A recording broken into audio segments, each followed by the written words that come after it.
नमस्कार विद्यार्थी मित्रांनो, आज आपण ऑपरेशन ऑन रॅशनल नंबर्स यामधील पुढील भाग म्हणजे गुणाकार मल्टिप्लिकेशन ही क्रिया आपण आज अभ्यासणार आहोत।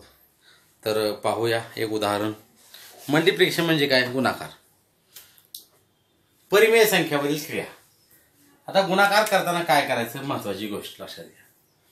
गुणाकार करताना या संख्येला भागायचे आपल्याला, छेदानं अंशाला, अंशानं छेदाला, छेदानं अंशाला आणि अंशानं छेदाला। महत्त्वाची गोष्ट, पहिल्याच्या अंशानं पहिल्याच्या छेदाला भागा, दुसऱ्याच्या छेदाला भागा, दुसऱ्याच्या अंशानं पहिल्याच्या छेदाला भागा, दुसऱ्याच्या छेदाला भागा, पण अंशाचा आणि छेदाचा भागाकार करायचा नाही। महत्त्वाची गोष्ट, अंशाचा आणि छेदाचा भागाकार करायचा नाही, ही पहिली गोष्ट महत्त्वाची लक्षात ठेवायची। आता पाहू आपण, 9 न 7 ला भाग जातो का? नाही। 9 न 18 ला भाग जातो का? जातो। जात असेल तर घालवायचा। 9 एके 9, 9 दुने 18। आता 4 आहे, 4 न 7 ला भाग जातो का? नाही। 4 न 2 ला भाग जातो का? 2 न 4 ला जातो, जातो घालवायचा। बे के बे, बे दुने 4। आता उरलं किती? वर 2, खाली किती उरले? छेद आहे 7। 2 न 7 ला भाग जातो का? नाही।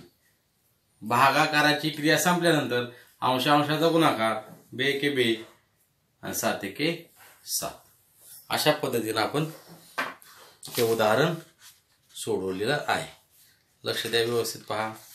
आता आपण आणखीन एक उदाहरण, गुणाकाराचं उदाहरण सोडू आपण।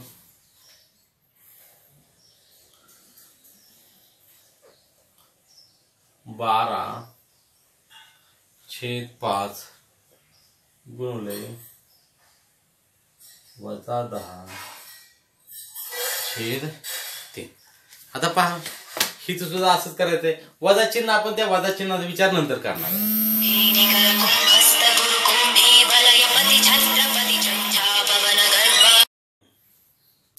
तर आता पहा,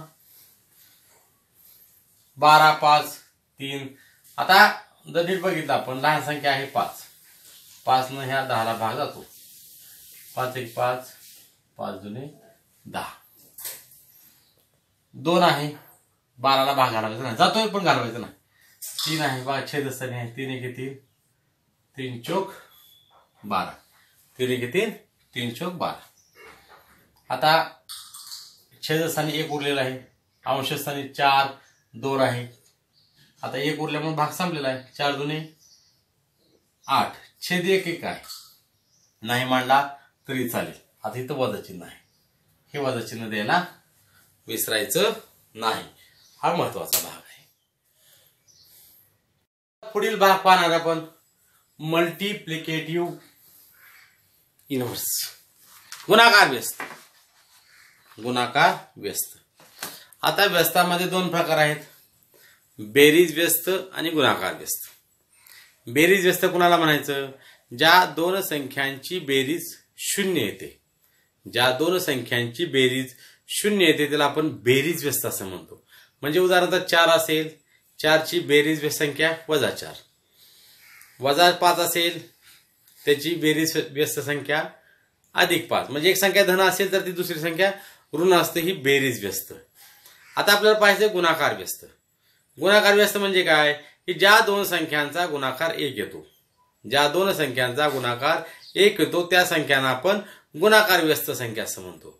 म्हणजे काय करायचंय, ह्याच्यामध्ये फक्त एकच करायचंय, छेदाचा अंश करायचा, छेदाच्या जागी जी संख्या आहे ती अंशस्थानी लिहायची आणि अंशस्थानची जागी जी संख्या आहे ती फक्त छेदस्थानी लिहायची, एवढंच काम करायचंय। पहा, आता इथं जे वजा चिन्ह आहे ते पहिलं उदाहरण पाहू आपण। ऋण चिन्ह जे आहे ते आपण ऋण चिन्ह देऊन टाकू आपण। ऋण चिन्ह मध्यभागी देण्याचा संकेत आहे, त्याप्रमाणे आपण ऋण चिन्ह देऊ।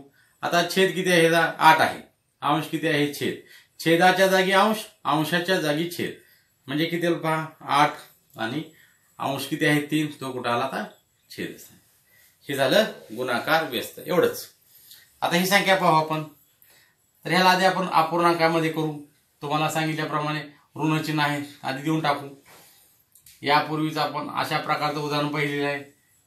छेद आहे 3, 3 लिहू, 7 त्रिके 21, 7 त्रिक 21, 21 आणि 1 22. आणि याच्यात आपल्याला गुणाकार व्यस्त संख्या लिहायची आहे. अंश आहे 22, छेद आहे 3, अंशाच्या जागी छेद आणि छेदाच्या जागी अंश, म्हणजे हे आलं 3/22. तर अशा पद्धतीने आपण आज मल्टिप्लिकेशन आणि मल्टिप्लाय इनव्हर्स हा भाग आपण पाहिलेला आहे. तर काय करायचं आहे, प्रॅक्टिस सेट 22 त्याच्यामधला तिसरा आणि चौथा आकडा सोडवायचा या व्हिडिओच्या आधारे. धन्यवाद.